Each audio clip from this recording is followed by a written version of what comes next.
On a winter night cold enough to cut through skin, the billionaire's son vanished in exactly 10 seconds. The car door closed. The bodyguard turned away to answer his radio, and 7-year-old Finn Sterling slipped into the sea of strangers like a ghost, dissolving into fog. Alarm bells echoed through the frozen streets as the security team tore apart every corner, every alley, every shadow. But the snow fell thick and fast, erasing all footprints before they could be followed. In a dark alley blocks away, Finn collapsed against a dumpster, his lips turning blue, his small body surrendering to the cold, when everyone believed he had already frozen to death. A poor flower girl named Adelaide stepped out of the shadows, wrapped her thin scarf around his neck, and whispered, "Don't sleep. Look at me. I'll keep you alive." Clinton Sterling stood at the podium inside the Grand Meridian Hotel, his voice carrying the polished authority of a man who had never known failure. Behind him, a massive screen displayed the logo of the Sterling Foundation's Winter Relief Initiative, a charitable program designed to provide shelter and warmth to the city's homeless population during the coldest months of the year.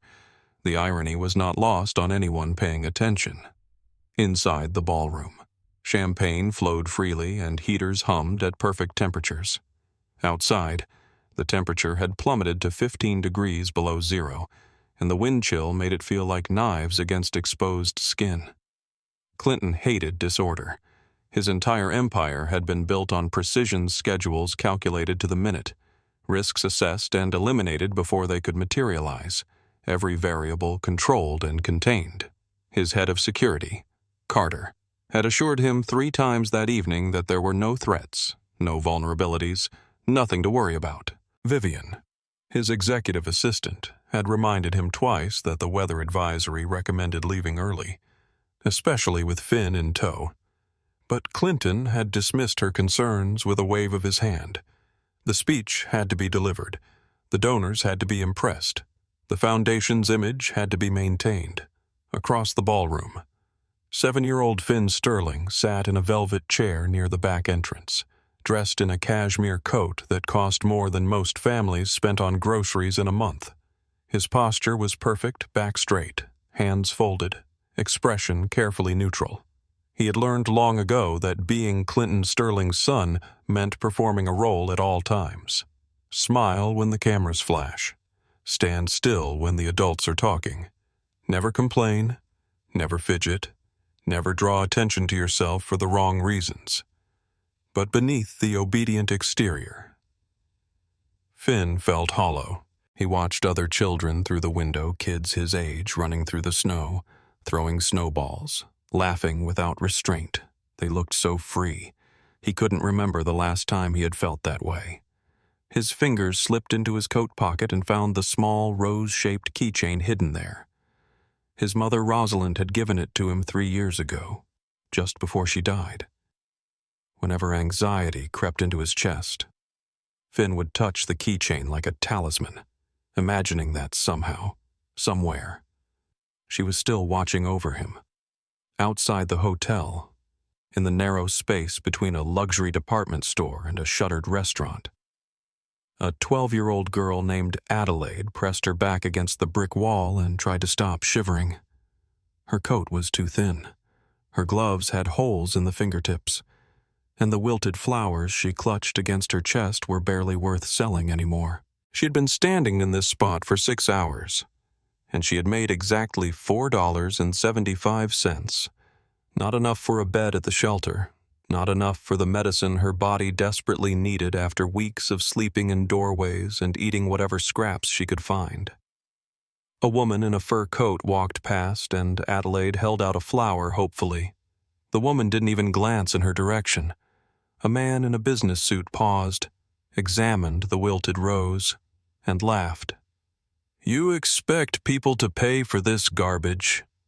He tossed the flower back at her and walked away. Adelaide picked it up from the dirty snow, wiped it off with her sleeve, and returned it to her bundle.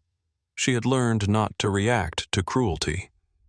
Reactions only made things worse. Through the frosted windows of the hotel, Adelaide could see chandeliers glittering like captured stars. She could see people in beautiful clothes drinking from crystal glasses.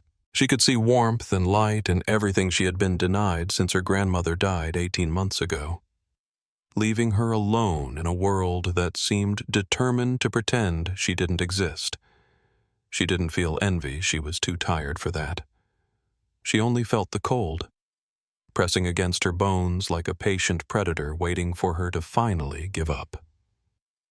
Inside the ballroom. The event was winding down. Clinton had finished his speech to enthusiastic applause. Donors had written checks. Photographs had been taken for the society pages. Now it was time to leave, to return to the penthouse where everything was controlled and safe and predictable. Clinton gestured for Carter to bring the car around, then turned to collect Finn from his designated spot near the back entrance. Finn saw his father approaching and felt his stomach tighten. He had been watching the snow globe display in the window of the department store across the street. Dozens of glass spheres filled with glitter and tiny winter scenes, each one lit from within by soft golden light. They were beautiful, magical, everything his life was not. "Dad," Finn said quietly when Clinton reached him, "can I look at the snow globes? Just for a minute." Clinton's response was automatic, reflexive, delivered without consideration. "No, it's too cold, too dangerous. We're leaving now." Finn nodded obediently, but something in his chest cracked a little more. He was always being protected from something, from cold, from crowds, from anything that might introduce unpredictability into the Sterling family's carefully managed existence. Sometimes Finn wondered if his father was protecting him, or just protecting himself from the possibility of losing another person he loved. The car pulled up to the curb. Carter opened the rear door and Clinton stepped inside first, already checking his phone for messages. Carter turned away for half a second to respond to a crackling transmission on his radio. Something about a suspicious vehicle 2 blocks north that needed verification. In that half second, a surge of people spilled out of a nearby restaurant, flooding the sidewalk with bodies and noise and chaos. Finn saw the snow globe display one more time through a gap in the crowd. The golden light seemed to call to him. He took one step toward it, then another. Then the crowd swallowed him whole, and by the time Carter turned back around, the boy was gone. Clinton didn't notice at first. He was reading an email about a merger negotiation, his mind already 3 steps ahead of the present moment. It wasn't until Carter's voice came through the intercom, tight, controlled, but unmistakably panicked, that Clinton looked up. "Sir, I can't locate Finn." The words didn't make sense. Clinton stepped out of the car, scanning the sidewalk with eyes that had never failed to find what they were looking for. But there was only snow and strangers and the terrible absence of his son's small figure. For one heartbeat, Clinton Sterling, the man who commanded boardrooms and bent markets to his will, stood frozen in genuine terror. Then his voice shattered the night. "Finn!" Carter was already mobilizing. Alpha Team to sweep the perimeter. Bravo Team to access security cameras. All exits locked down. All nearby establishments notified. The response was immediate, professional, overwhelming in its scale. Within 3 minutes, 47 people were searching for one small boy. But the storm had other plans. Cameras were coated in ice, their lenses useless. The crowds made identification impossible. Everyone wore heavy coats. Scarves wrapped around faces. Hats pulled low against the wind. There was a blind spot where a delivery truck had parked illegally, blocking the view of the one camera that might have captured Finn's path. Carter stared at the static-filled monitors and felt his career, his entire life, crumbling around him. Clinton stood in the snow, watching flakes accumulate on his $1,000 coat, and thought only one thing: my son is out there. He's so small. How long can a 7-year-old survive in this cold 4 blocks away, in a van with tinted windows? A man named Zane watched multiple screens displaying social media feeds, police scanner frequencies, and intercepted security communications. His partner Corbin sat beside him, grinning at the chaos they had manufactured. "The call worked perfectly," Corbin said. 10 seconds of distraction. That's all it took." Zane nodded slowly. The plan had been simple. Create panic. Exploit the resulting media frenzy. Then contact Sterling with a demand that would make them both very rich. They didn't need to actually kidnap the boy. They just needed everyone to believe he had been kidnapped. The stock would plummet. The family's reputation would suffer. And Clinton Sterling would pay anything to make it stop. Finn didn't know how he had ended up so far from the hotel. One moment he was reaching toward the golden light of the snow globes. The next he was surrounded by strangers who didn't see him, didn't care about him, didn't even notice when he fell and skinned his knees on the frozen sidewalk. He tried to call for his father, but his voice was swallowed by the howling wind. He tried to find his way back, but every street looked the same, white and gray and terrifyingly empty of anything familiar. A drunk man stumbled into him, sending Finn sprawling against a parked car.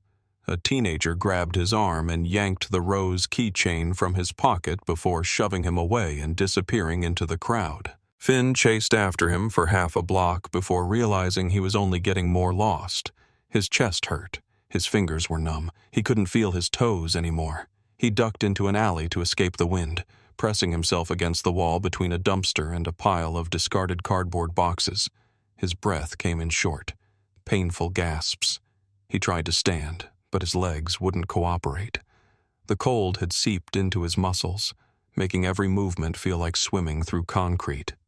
"Mom," he whispered through blue lips. "Rosalind, help me." But no one answered. No one came. The snow continued to fall, covering his small body one flake at a time. And Finn's eyes began to close. Adelaide found him by accident. She had been chased away from her usual spot by a security guard and was cutting through the alley to reach a different street when she heard something that made her stop. It was faint, barely audible over the wind, but it sounded like breathing, ragged, desperate breathing. Desperate. Her first instinct was to run. Whatever was making that sound could be dangerous. Could be a drunk waiting to grab her. Could be someone who would hurt her for the few coins in her pocket. Adelaide had learned through painful experience that dark alleys held nothing but threats for girls like her, but something made her turn around. Something made her follow the sound until she found him a small boy slumped against the wall. His expensive clothes soaked through with snow, his lips a terrifying shade of purple. Adelaide's mind raced through all the reasons she should walk away. If she touched him, she would be blamed. If she tried to help, she would be accused. She had seen it happen before: homeless people arrested for trying to do the right thing, punished for their poverty, assumed guilty until proven innocent. She was nobody. He was obviously somebody. The math was simple and brutal. But then she looked at his face, and she saw herself 18 months ago kneeling beside her grandmother's body in their tiny apartment, begging her to wake up while the cold crept in through the broken window they couldn't afford to fix. No one had come to help them. No one had cared. And by the time Adelaide finally convinced a neighbor to call for an ambulance, it was too late. Not this time, she thought. Not again. She knelt beside the boy and pressed 2 fingers against his wrist. His pulse was weak, thready, barely there. She had seen hypothermia before. She knew what those blue lips meant. If she let him sleep, he would never wake up. Adelaide dragged him deeper into the alley, away from the wind, and propped him against a wall where a heating vent from a nearby building expelled a thin stream of warm air. She pulled apart a cardboard box and arranged it around him like a makeshift shelter. Then she unwound the scarf from her own neck, the only warm thing she owned, and wrapped it carefully around his throat. "Hey," she said, patting his cheek gently. "Hey, wake up. Don't sleep. Look at me." The boy's eyes fluttered open.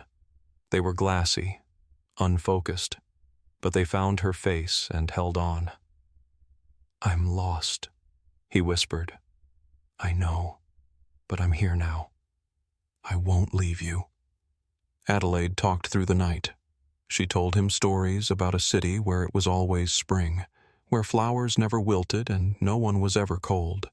She described parks filled with sunlight and laughter, houses with warm kitchens and soft beds, families that sat down together for dinner every evening. She made up a world so different from the one they inhabited that it almost felt real if she said the words with enough conviction.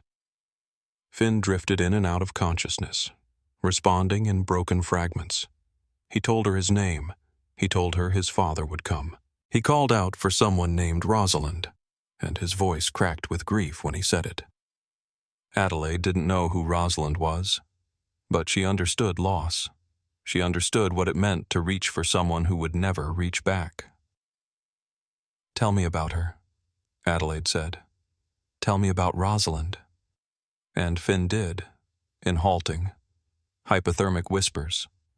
He told her about his mother, how she used to make hot chocolate with extra marshmallows, how she sang lullabies even when he insisted he was too old for them, how she had given him the rose keychain and told him it would keep him safe whenever he felt afraid. "Someone took it," Finn said, tears freezing on his cheeks. "Someone took her keychain." "Then we'll get you a new one," Adelaide said firmly. "When you're warm again. When your dad finds you. I promise." The temperature continued to drop. Adelaide could feel Finn's shivering weakening, which she knew was a dangerous sign.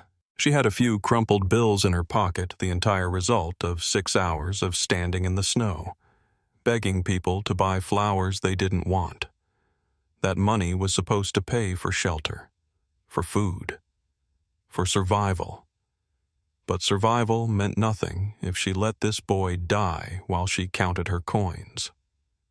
Adelaide ran to the 24-hour convenience store on the corner and spent her last $3 on a cup of hot tea. The cashier looked at her suspiciously, a homeless girl with dirty clothes and desperate eyes, buying hot liquid in the middle of a snowstorm. "Who's that for?" "My brother," Adelaide lied. "He's freezing. Please, can I just pay and go?" She ran back to the alley, her empty stomach cramping with hunger, and helped Finn drink the tea in tiny sips. The warmth seemed to pull him back from the edge. His shivering intensified, which Adelaide knew was actually a good sign. His body was fighting again. A shadow fell across the entrance to the alley. Adelaide looked up and saw a man standing there, his eyes moving from Finn's expensive clothing to Adelaide's ragged appearance. She knew that calculation. She had seen it before, the assessment of value, the weighing of risk versus reward. "Nice coat the kid's wearing," the man said. "Worth some money, I bet." Adelaide stood up and placed herself between the man and Finn. She was 12 years old, malnourished, exhausted, armed with nothing but a bundle of dead flowers. But she had survived 18 months on these streets, and she had learned that predators respected one thing: the willingness to fight. "Leave," she said. "Now." The man laughed. "Or what you'll hit me with your sad little flowers." Adelaide tightened her grip on the stems and didn't move. Her heart was pounding so hard she could hear it in her ears, but she kept her face blank, her posture rigid. She had learned that showing fear was the same as showing weakness. A siren wailed in the distance, not coming closer, just passing through, but the man glanced over his shoulder nervously. This neighborhood was crawling with security tonight. Someone important had lost something important. Getting caught for assaulting a homeless girl and robbing a child wasn't worth the risk. He backed away slowly, then disappeared around the corner. Adelaide let out a breath she didn't know she had been holding and sank down beside Finn, her legs shaking. "It's okay," she whispered, to herself as much as to him. "We just have to make it until morning." She stayed awake through the entire night, every few minutes. She checked Finn's breathing, listened to his heartbeat, made sure he hadn't slipped into the kind of sleep that never ended. When her own eyes grew heavy, she pinched herself hard enough to leave bruises when the cold threatened to drag her under. She thought about her grandmother's face and refused to let another person she could have saved slip away. Meanwhile, Clinton Sterling was systematically dismantling his reputation for composure. He had screamed at Carter until his voice gave out. He had demanded that the mayor authorize additional police resources. He had called in every favor he had accumulated over 2 decades of building his empire. And still, his son remained missing. Vivian had taken control of information management, cutting off the flow of rumors before they could become headlines. But someone had already leaked the story to social media. Speculation was spreading like wildfire. Theories ranged from professional kidnapping to custody disputes to something far darker. Every minute that passed made the situation worse. Clinton sat in the back of his car, staring at the empty seat where Finn should have been, and felt his carefully constructed walls crumbling. He remembered the night Rosalind died, how he had been in a meeting when the hospital called, how he had arrived too late to hold her hand, how he had promised himself he would never let anything hurt their son the way losing her had hurt them both. And now Finn was somewhere out there in the freezing darkness, and Clinton's money, his power, his endless resources meant nothing. "I pay you to protect my son," he had said to Carter, his voice broken in ways he hadn't known it could break. "What good are any of you if you can't do that one thing?" Carter had no answer. There was no answer. At 4 a.m, Officer Archie Donovan found the rose keychain in a snowbank near an abandoned storefront. It was the first real lead they had gotten all night. Archie called it in immediately, and within minutes, the search teams had converged on the area. Vivian cross-referenced the timeline with security footage from a nearby convenience store and found something interesting: a young girl homeless. By the look of her, had purchased hot tea at 3:47 in the morning. She had been panicked, desperate, insisting that someone was freezing. "Who buys hot tea in the middle of a blizzard?" Vivian murmured. "Unless they're trying to keep someone alive." Clinton barely heard her. He was already running toward the alley where Archie's team had traced the girl's probable route. His heart was pounding in his chest, his breath coming in ragged gasps that frosted in the air. "Please," he thought. "Please let him be alive." The flashlight beam swept across the narrow space between buildings and landed on a pile of cardboard. A makeshift shelter. 2 small figures huddled together against the cold. One of them was wearing a cashmere coat that Clinton would have recognized anywhere. "Finn," he breathed. "Finn." He lunged forward, but Carter got there first, his training overriding his shock. The security chief saw a homeless girl with her arms wrapped around his client's son, and every instinct screamed danger. "Get away from him!"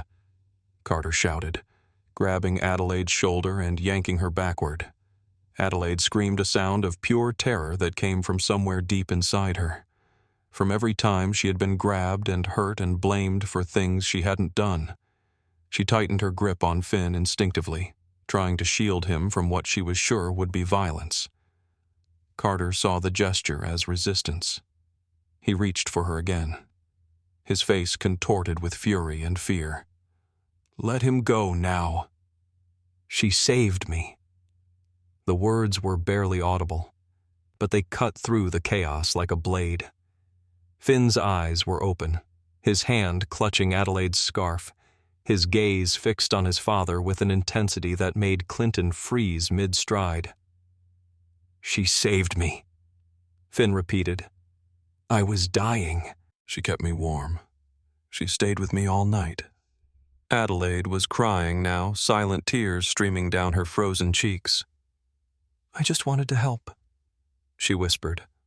"I wasn't trying to hurt him. I would never hurt anyone. Please believe me. Please. Clinton looked at his son. He looked at the girl who had given up her only scarf, who had spent her last dollars on tea, who had protected Finn from predators and cold and despair through the longest night of both their lives.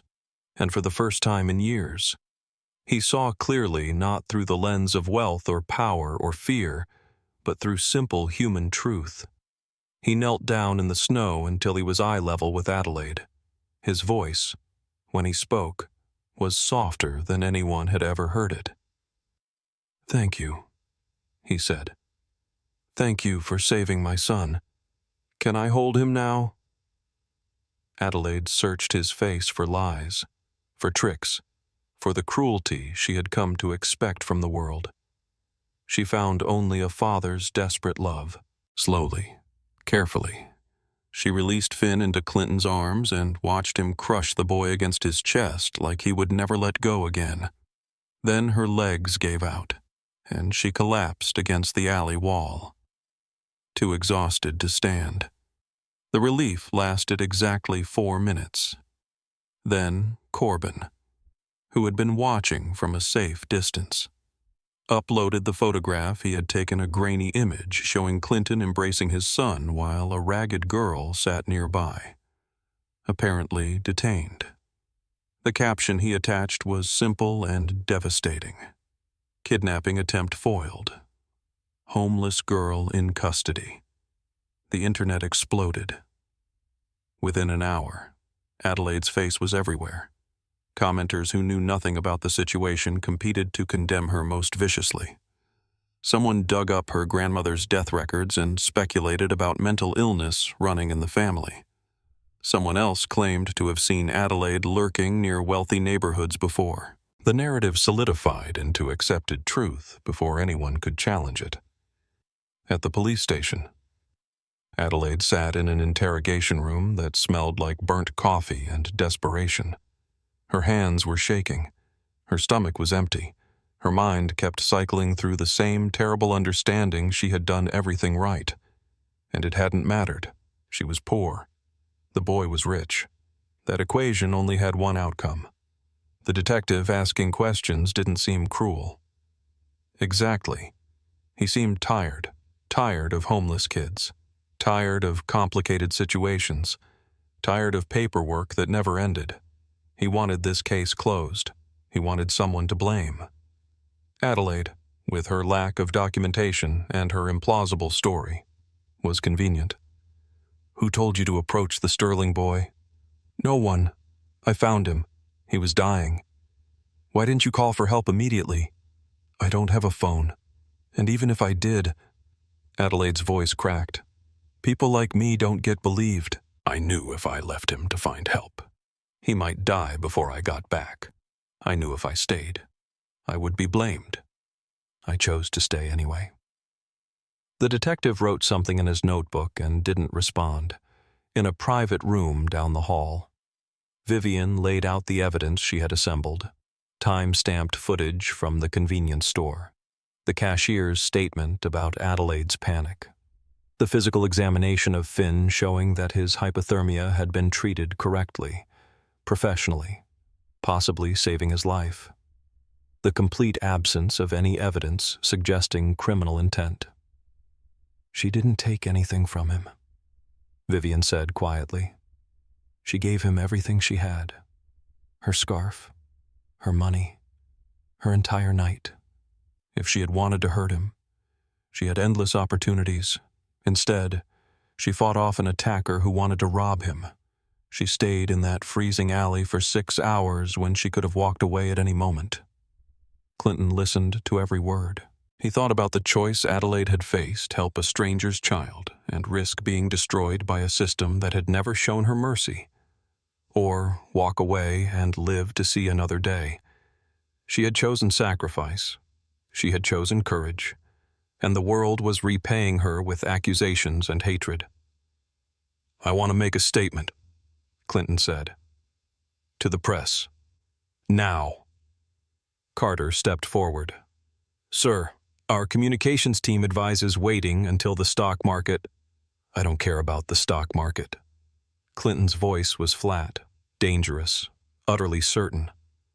That girl saved my son's life, and right now, people are destroying her because it's easier than admitting they were wrong. I am not going to let that happen. The press conference was hastily assembled in the lobby of the police station. Cameras flashed, microphones jostled for position. Reporters shouted questions that Clinton ignored until he was ready to speak. 6 hours ago, my son Finn disappeared during a winter storm. I have more resources than most people can imagine, security teams. Technology, connections at the highest levels of city government. None of it mattered. My son was dying in an alley, and none of my money or power could save him. He paused, letting the words sink in. A 12-year-old girl named Adelaide found him. She had nothing, no phone, no warm clothes, no food, no shelter waiting for her.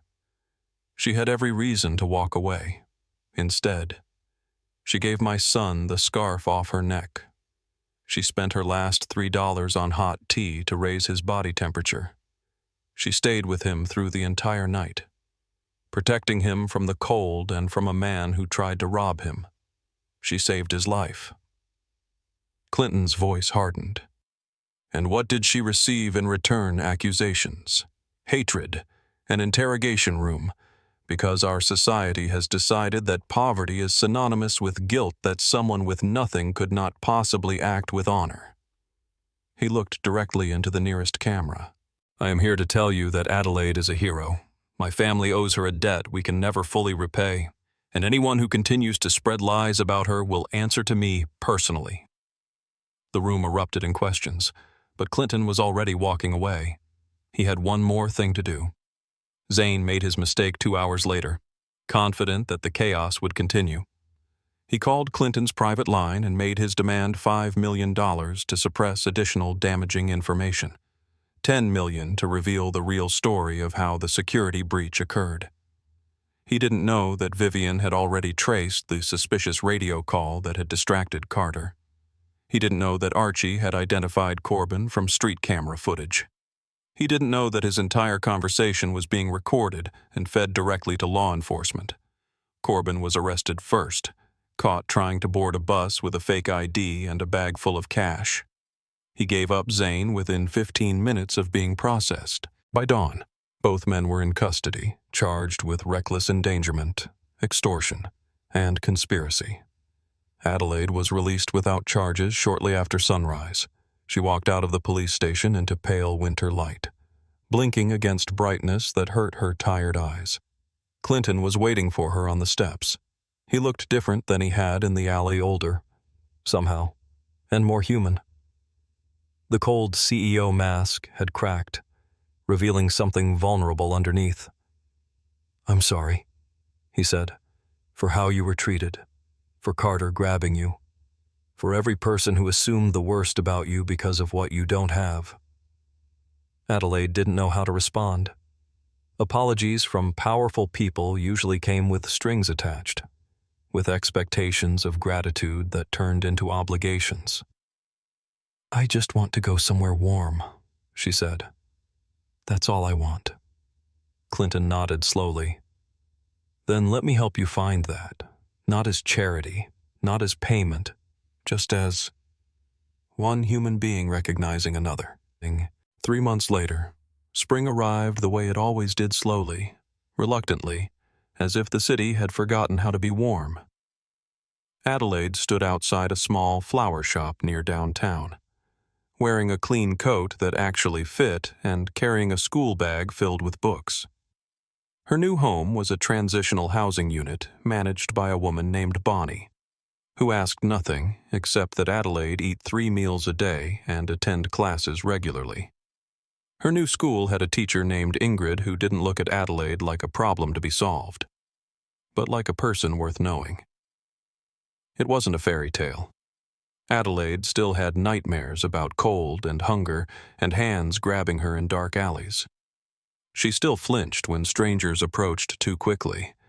She still felt, sometimes, like she was wearing borrowed clothes in a world that didn't belong to her. But she was alive. She was safe. She was learning that not everyone with power used it to crush people who had none.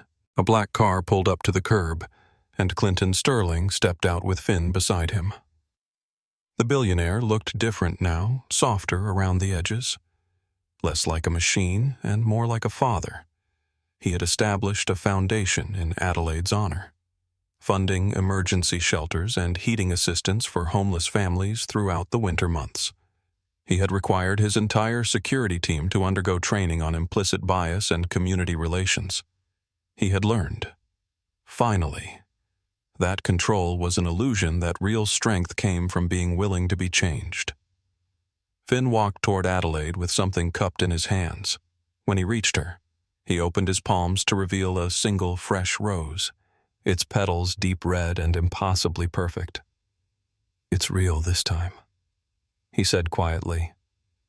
"Not wilted, not thrown away. I wanted you to have something beautiful, because that's what you gave me." Adelaide took the flower and felt something crack open in her chest, not pain, but its opposite. For so long, she had believed that the world saw her as worthless, disposable, invisible. Now a little boy was looking at her like she was the most important person he had ever known. "You saw me," Finn continued, his voice barely above a whisper. "When the whole city couldn't find me. You saw me. You stayed." Adelaide knelt down until she was eye level with him, the same gesture Clinton had made in that frozen alley, the same recognition of equality that had broken through her defenses. "Of course I stayed," she said. "That's what people do when they see each other. They stay." Clinton stood a few feet away, watching the exchange with eyes that glistened suspiciously in the spring sunlight. 3 months ago, he had been a man who believed that money could solve any problem, that control could prevent any loss, that vulnerability was a weakness to be eliminated. Now he understood differently. "That night," he said, stepping forward, "my wealth was useless, my power meant nothing, and the only thing that saved my son was a girl with a thin scarf and a brave heart." He placed his hand gently on Adelaide's shoulder. "You taught me what real value looks like. I won't forget." Adelaide smiled, not a performed smile, not a grateful smile, but something genuine and unguarded and entirely her own. "Don't forget the other kids out there either," she said. "The ones still waiting in alleys, the ones who don't have anyone staying with them tonight." Clinton nodded solemnly. "I won't. That's a promise." Behind them, the flower shop door opened, and the scent of roses and lilies and fresh green growth spilled out into the street. Adelaide turned to look at it, this small, bright space that represented everything she had never dared to hope for. Not wealth, not power, just a chance, just a door that opened instead of closing in her face. She squared her shoulders and walked inside, ready to learn, ready to grow, ready to become whoever she was meant to be. And somewhere in the city, in shelters and on street corners and in 1,000 invisible places where suffering continued its quiet work, the seeds of change took root, because one girl had refused to look away, because one night of impossible courage had cracked open a frozen heart, because sometimes the smallest hand reaching out in the darkness is the only thing that can save us, and that, in the end, is worth more than all the money in the world.